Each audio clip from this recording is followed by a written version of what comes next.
오늘 저희들이 읽은 본문에 보면은 예수님이 십자가상에서 받으신 고난이 잘 표현되어 있습니다. 예수님께서 십자가에 못 박히시기 전에 이미 온몸에 채찍질을 당해서 많이 지치고 아픈 상태입니다. 그런데 보십시오. 십자가에 손발에 못을 박히셨는데 옷이 벌겨 벗김을 당해서 참 수치스러운 가운데 고통을 당합니다.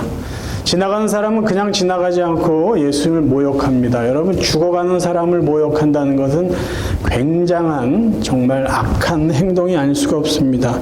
더군다나 대제사장들과 서기관들은 죽어가는 그 사람을 향해서 희롱을 합니다. 희롱.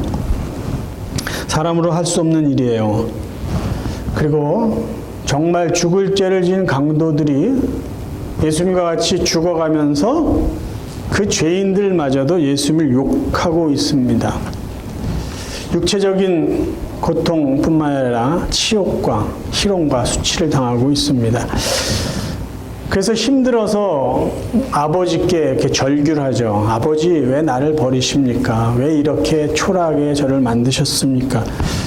근데 아버지는 아무 말씀도 하지 않으세요. 그 예수님은요, 큰 소리를 지르고 숨을 거두세요. 예수님이 십자가의 고난 중에 죽으신 그 내용이 사복음서에 다 기록되어 있는데요. 사복음서를 우리가 자세히 살펴보아도 고난 중에 있는 아들에게 대한 아버지 하나님의 반응은 전혀 기록되어 있지 않습니다. 아버지 하나님은 그저 침묵만 하고 계세요. 침묵. 왜 그 아들이 그렇게 고통스럽고 수치스럽게 절규하면서 죽어가고 있는데 하나님은 여전히 침묵만 하고 계실까요?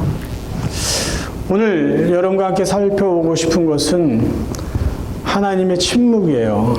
아들의 고난에 침묵하시는 하나님, 그리고 우리들의 고난에 침묵하시는 하나님이에요. 왜 침묵하실까라는 것이죠. 먼저 예수님의 고난에 침묵하시는 하나님에 대해서 살펴보겠습니다. 우리가 잘 알듯이 하나님께서 예수 그리스도를 이 세상의 인간으로 아주 그토록 연약한 인간이 되게 하신 이유는요, 아들의 십자가의 죽음을 통해서 하나님의 선한 뜻, 인간을 구원하시는 그 구원을 이루기 위해서요. 그런데 인간 구원은요, 예수 그리스도를 통해서만 이루시기 위한 하나님의 선한 뜻이에요. 그러면 하나님께서 아들 예수 그리스도의 고난에 침묵하시면서 그분이 이루어 가신 선한 뜻은 무엇일까요? 아주 간단하게 세 가지로 살펴보겠습니다. 예수님의 고난을 통해서만 이루신 하나님의 선한 뜻, 첫 번째는요, 우리가 잘 알고 믿음으로 고백하듯이 인간의 구원입니다. 우리 죄에 대한 용서예요.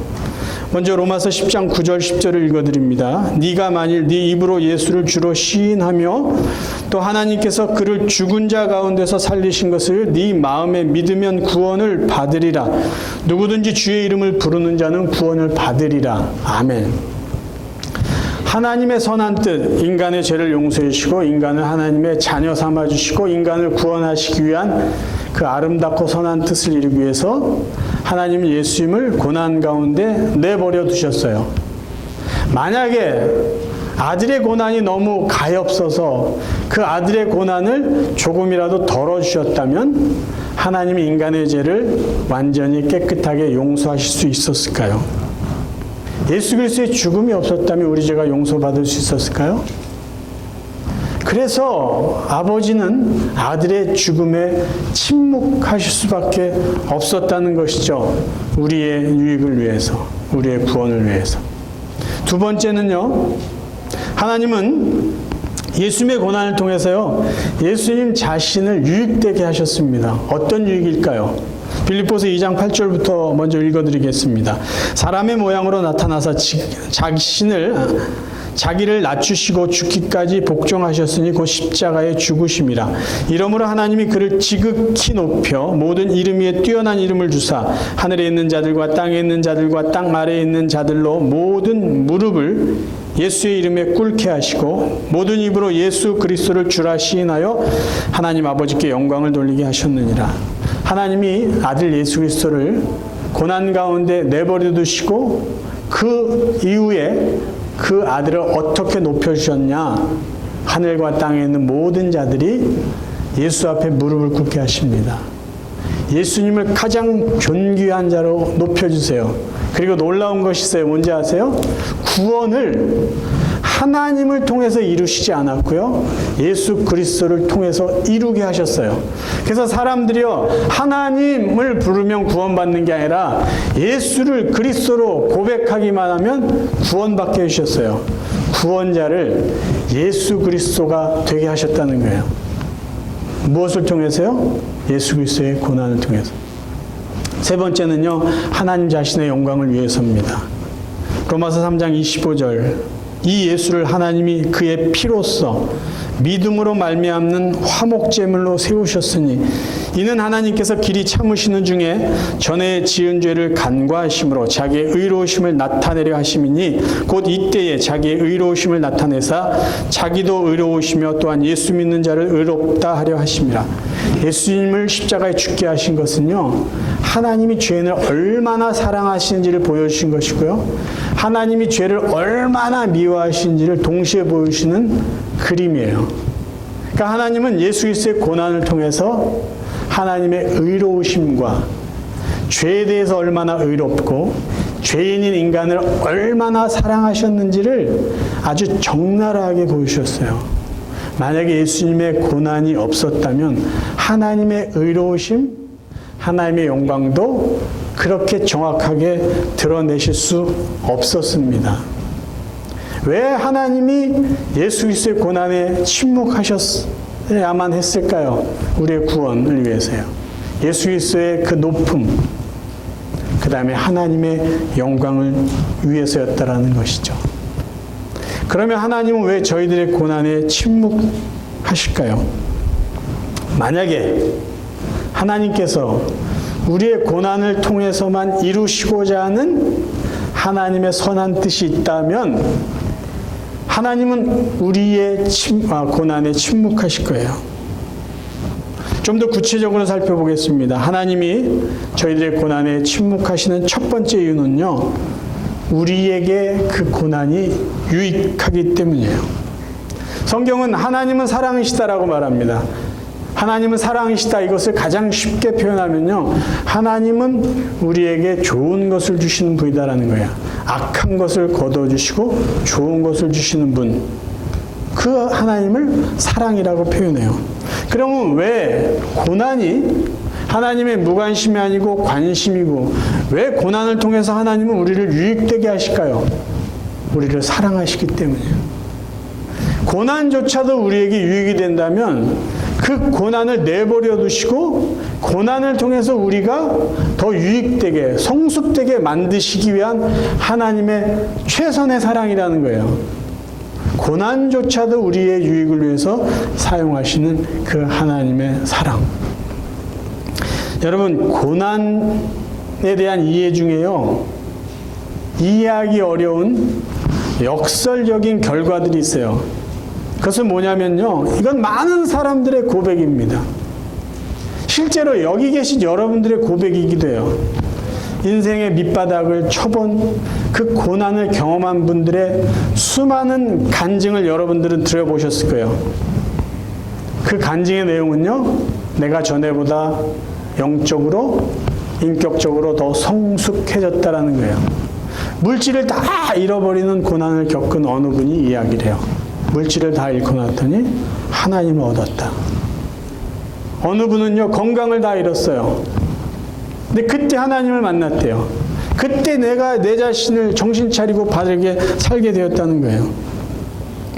어떤 분은요, 자식을 잃는 어마어마한 고통을 당했는데 오히려 그 큰 아픔을 통해서 예수를 알게 됐고 하나님을 위해서 더 헌신하는 삶을 살았다는 이해하기 어려운 고백들, 간증들을 합니다.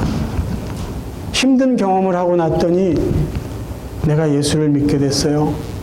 제가 예수님을 더 잘 섬기고 교회 봉사를 더 열심히 하게 됐어요. 이전보다 가정에 충실하게 됐습니다. 저는 고난을 통해서 예수님을 더 깊이 만나서 선교사로 헌신했습니다. 이런 간증들은요, 우리 주위에 너무나 많이 들려지는 고난을 통한 역설적인 유익들, 열매들이라는 것이에요. 우리 안에도 한두 번 이런 간증들은 있을 것입니다. 근데 그럼에도 불구하고요, 그래, 고난은 참 유익한 거야, 좋은 거야, 필요한 거야 라고 말하면서도 이 땅에 성도로 살아가는 저희들이 고난 때문에 힘들어하는 이유가 있습니다.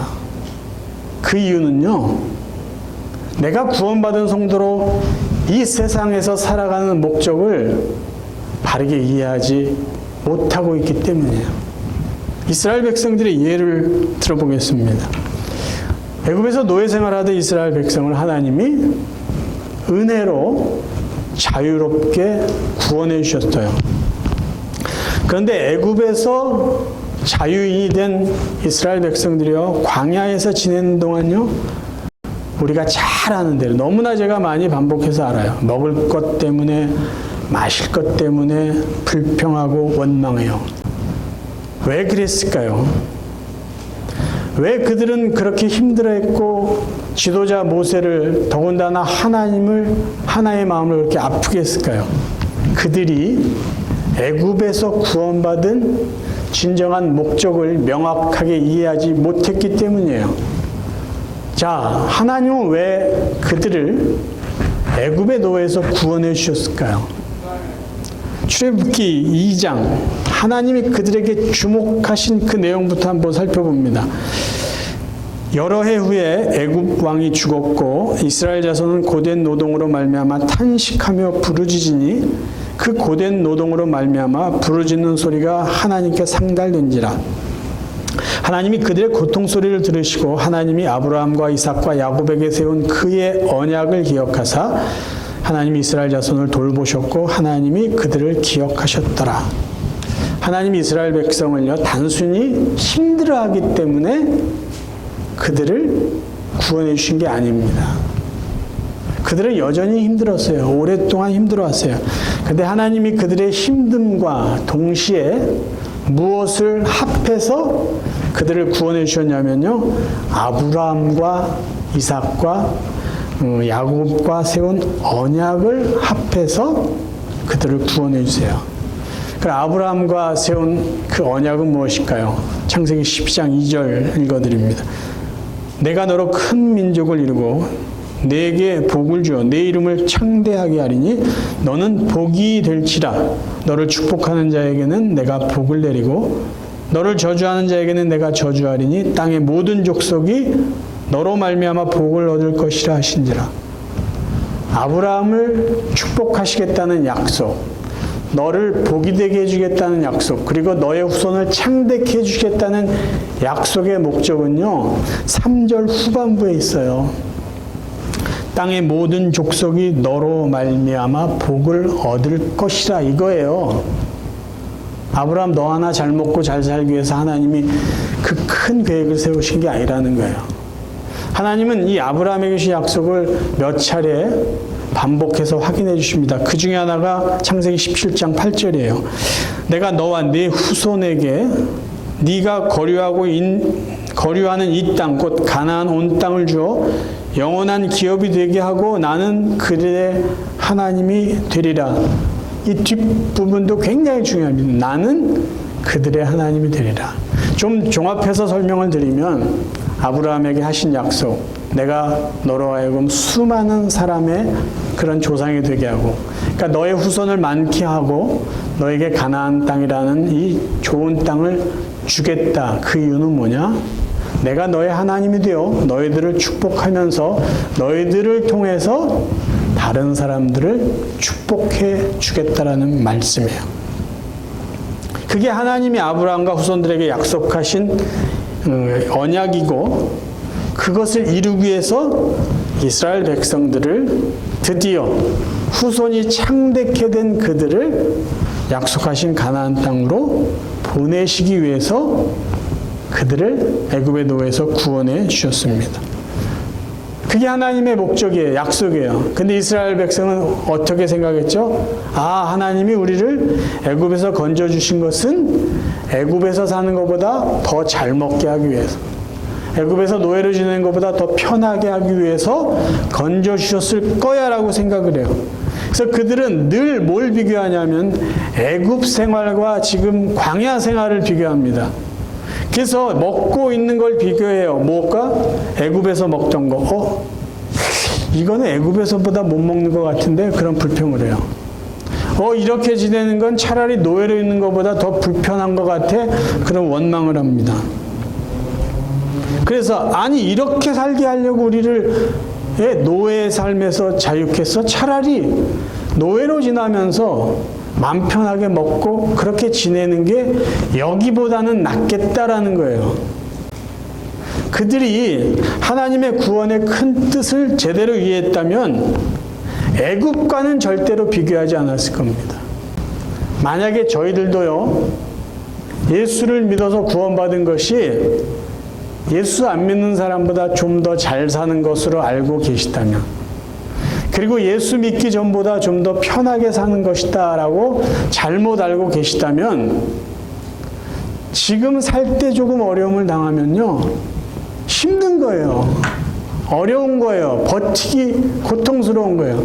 예수 안 믿는 저 사람도 나보다는 잘 사는데, 예수 믿는 내가 왜 이렇게 살아야 돼?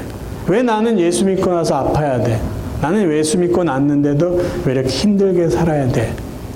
그렇게 우리는 고난을 힘들게, 어렵게 이해하고 더 나아가 하나님께 불평할 수 있다는 것이에요. 그런데 하나님 우리를 구원하신 목적은 뭘까요? 하나님이 우리의 하나님이 되셔서 이 세상에 우리가 하나님의 백성으로 살되 우리 때문에 다른 사람들이 하나님 은혜를 받고 하나님의 복을 누리게, 그 하나님의 목적대로 사는 것을 우리가 정확하게 이해한다면 이 세상에 살면서 좀 불편한 것, 좀 어려운 것, 고난 앞에서 우리는 훨씬 더 의연하게 살 수 있을 것입니다. 저는 이런 삶을요, 선교자적인 삶이라고 정의하고 싶어요.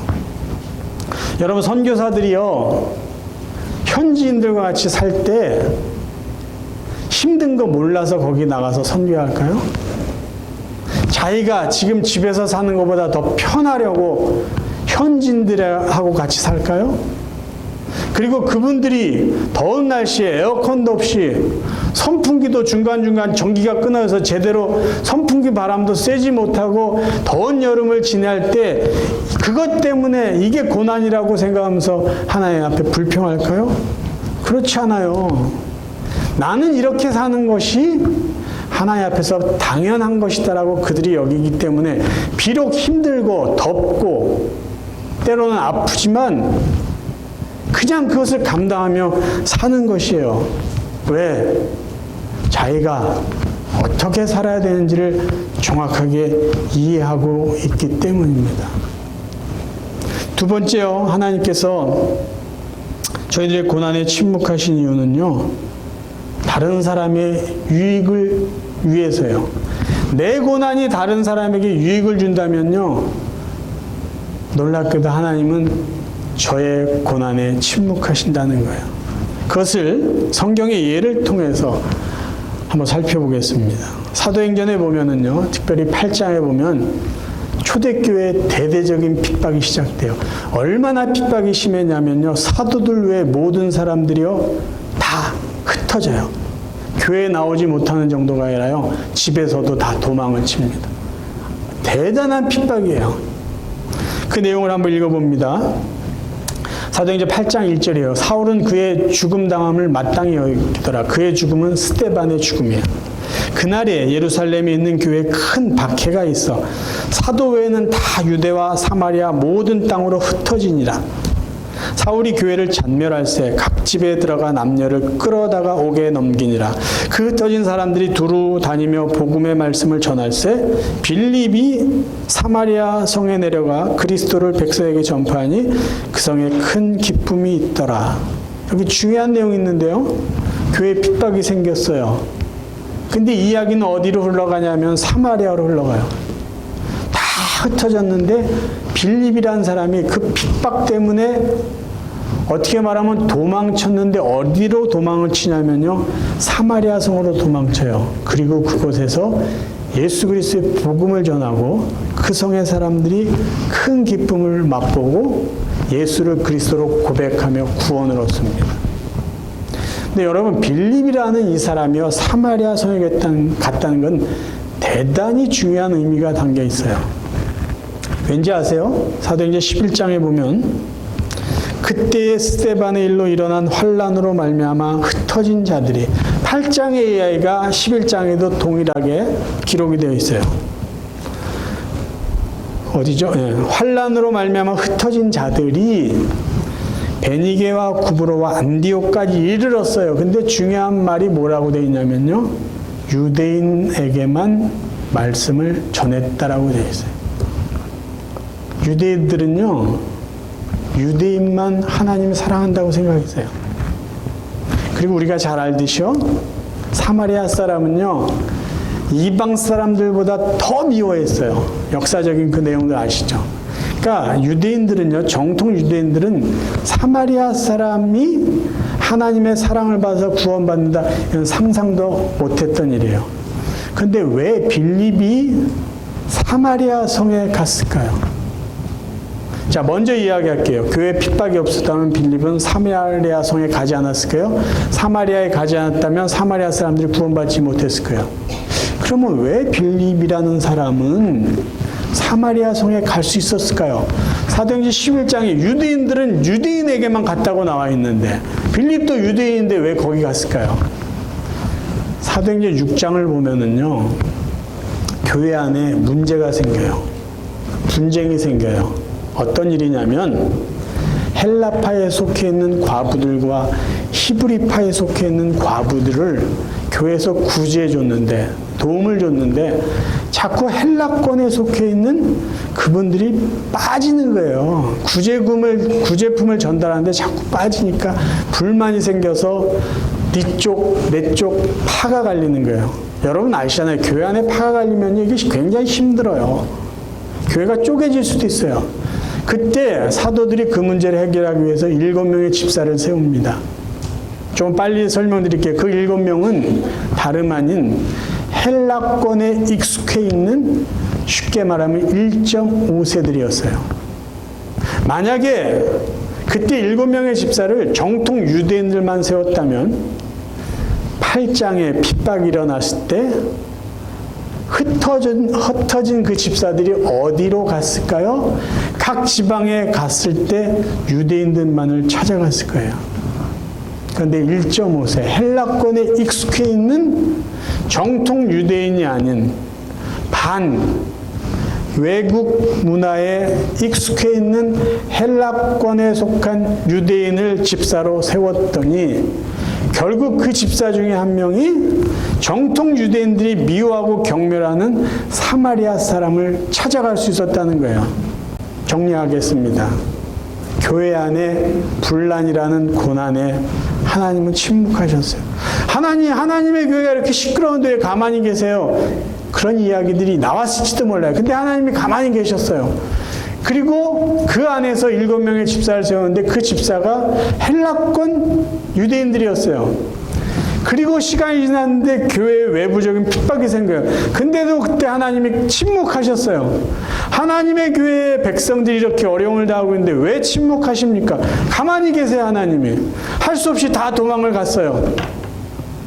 근데 교회 안에 고난 때문에 세운 집사 한 명이 교회 핍박 때문에 도망을 갔지만 그 사람이 누굴 찾아갔냐? 정통 유대인들이 경멸하는 사마리아 사람들을 찾아갔어요. 하나님은 고난을 어떻게 내버려 두시고 그 고난을 어떻게 다른 사람의 유익으로 사용하셨나요? 나는 힘들었어요. 내 교회는 힘들었어요.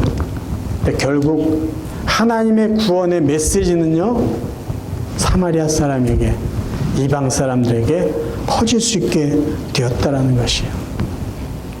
그래서 하나님은 고난에 침묵하실 수밖에 없어요. 하나님은 앞으로 저희들의 삶 가운데 우리의 고난 중에 침묵하실 때가 있을 거예요. 왜 그럴까요? 그 고난이 우리 자신에게 유익이 된다면 하나님은 모른 척 하실 거예요.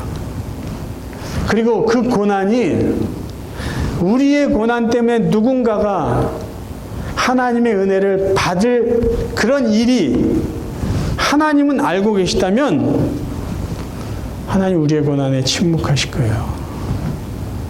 고난은 우리를 미워하시는 하나님의 징계가 아니에요. 우리를 사랑하시는 하나님의 또 다른 모습이고 우리를 통해서 누군가를 축복해 주시는 하나님의 방법이라는 것이에요. 마지막으로요, 고난 중에 우리가 기억해야 될 것이 있습니다. 기본적으로 기억해야 될 건요, 하나님은 언제나 함께 하신다는 거예요. 그거는 기본으로 우리가 기억하셔야 돼요. 고난 때도 함께 하시고 우리가 편하고 즐겁고 행복할 때도 하나님은 함께 계세요. 그렇죠? 고난 중에 우리가 기억해야 될 것 첫 번째는 뭘까요? 나중에는 이 고난의 이유를 분명히 알게 된다는 것이죠. 분명히. 지금은 잘 모르잖아요. 우리 겪어봐서 알잖아요. 왜 내가 아파야 돼요? 왜 내가 암에 걸려서 내가 왜 수술을 해야 돼요? 그때는 몰랐어요. 지나고 보니까 야, 하나님 이렇게 기가 막힌 계획을 하고 계셨구나. 그래서 여러분 지금 고난 중에 계세요? 너무 엄살 떨지 마세요. 하나님 죽겠습니다. 저 살려주세요. 하나님 만약에 그 고난이 여러분에게 유익이 된다면요, 하나님 아무렇지도 않게 계시지 말아요. 정말이에요. 왜요? 조금만 견디면 무슨 일이 있을지 하나님이 다 알고 계신데 왜 그 고난을 없애주겠어요? 그래서 고난 중에 계시다면 그래 하나님이 나의 고난을 통해서 뭔가 선한 일을 이루실 거야 라고 믿는다면요, 하나님 이 고난 빨리 없애세요 이렇게 기도하시지 말고 하나님 이 고난 잘 견디게 해주세요. 그렇게 기도하는 게 더 현명한 기도라는 것이에요. 두 번째요, 고난 중에 기억해야 될 것은요, 고난은 끝이 아니라는 거예요. 끝이 아니라. 빌립보서 말씀 먼저 읽겠습니다. 하나님께서는 여러분 안에서 선한 일을 시작하셨습니다. 그분은 끊임없이 일하고 계시므로 예수 그리스도께서 오시는 마지막 그날에 그 모든 선한 일을 확실히 완성하실 것입니다. 아멘. 고난 중에 기억해야 될 하나님의 약속은 뭐냐? 하나님이 이미 우리에게 선한 일을 시작하셨어요. 선한 일이 뭐죠? 구원이에요. 이미 하나님 우리의 구원을 시작하셨어요. 그리고 지금도 우리의 구원을 하나님이 붙들고 계세요. 계속 일하고 계세요. 그리고 예수 그리스도께서 오시는 그날 우리의 구원은 완성하실 거예요. 하나님 우리에게 믿음까지 주셔서 예수를 믿게 하셨어요.